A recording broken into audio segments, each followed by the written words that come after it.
Hello everyone, কেমন আছো তোমরা? আজকে তোমাদের সাথে একটা ফ্যামিলি গেট টুগেদারের ব্লগ শেয়ার করবো। আশা করছি এই ব্লগটা তোমাদের ভালো লাগবে। তো এখন আমরা রেডি হয়ে বেরিয়ে পড়েছি আমার দিদির বাড়ি যাওয়ার উদ্দেশ্যে। দিদির বাড়িতে আমার মায়ের বাড়ির সবার আর আমাদের নেমন্তন্ন ছিল। তো দিদির বাড়ি যাওয়ার জন্য এখান থেকে একটা কেক নিচ্ছিলাম। এখানকার কেক আমার খুব টেস্টি লাগে। তোমাদের কেমন লাগে তোমরা কমেন্ট করে জানিও। আর এখানকার ডেকোরেশনটাও আমার খুব ভালো লাগছিলো, তাই আমি তোমাদের সাথে ভালোভাবে শেয়ার করছিলাম।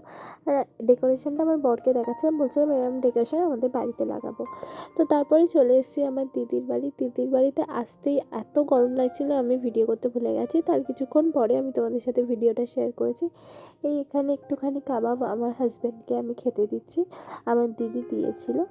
বলছিল এখন বেশি কিছু দেবো কি জিজ্ঞাসা করছিল, তো আমি বললাম যে না, তেমন কিছু দেওয়ার দরকার নেই, একেবারে লাঞ্চটাই সারবো, কারণ বেশি কিছু খেয়ে নিলে লাঞ্চটা আর করা যায় না।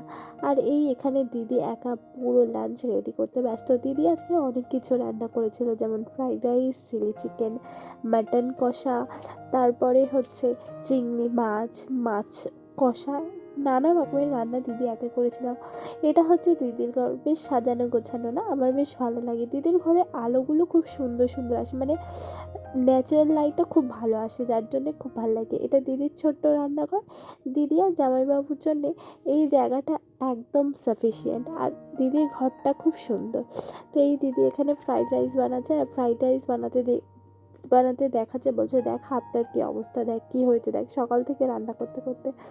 তো যাই হোক, এরকমভাবেই সবাই আনন্দ করছিলাম। তারপরে সবাই খেতে বসবো এবার। সবাই একসাথে খাওয়া দাওয়া সেরেছি।